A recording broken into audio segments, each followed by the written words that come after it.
Сайн мэцхан уу та бүхэнд энэ өдрийн мэнд хүргье. Эмзэн шинжилгээ ухааны их сургуулийн чанарын албаны дарга Пүрүү гэж хүн байна.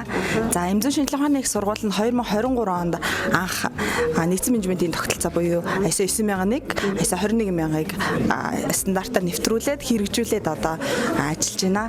За энэхүү хилцүүлэг болсон давуу тал нь маш их. Гэхдээ товчхоныг 3-ыг л онцлие.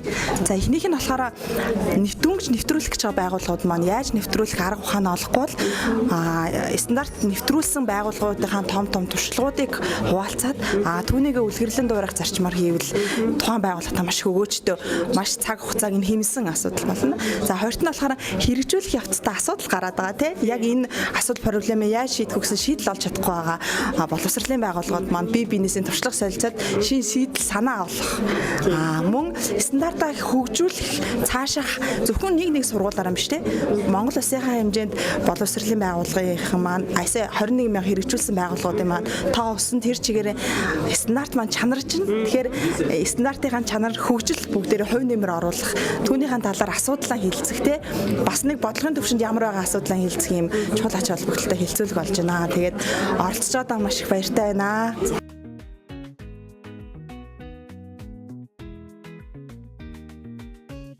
За хамгийн том зүйлээс харахаар манай алсын хараа хэрхэм зорилго маань хүргэцгүүж хэмжигдэхүүц болж маш тодорхой бүх ажилтнаа ойлгомжтой болж өгч байна. Дээр нь хувь хүний ажил хөнгөвчилж байна. Ажлын хөнгөвчилж байна, бүтээмжийн дээшилж байна. Бүх мэдээлэлүүд нь ойлгомжтой болж эхэлж байна. За бүх баримт өчгүүд захимжиж байна. Мөн нөгөө тийм стандарт тэгсний дараа нөгөө ойлголтын зөрүүнүүд арилж эхэлж байна. Тэгэхээр нэгдсэн нэг ойлголттой болж эхэлж байна гэсэн. Тэгэл хамгийн гол давуу тал нь ажлын бүтээмж нэмэгдэн мөн бидний хүрэх алсын дагаараа эрхэм зорилготой хүрэхэд гүүр болж өгч байгаа тийм. За баярлалаа. Ингээд дараагийн байнгын сайжруулалтанд нь танай сургууль болон танай хамт олонд амжилт хүсье. Дараагийн гой хилцүүлэгт бас хамтран одоо оролцоог үрж байна. Баярлалаа танд. За баярлалаа. За баярлалаа.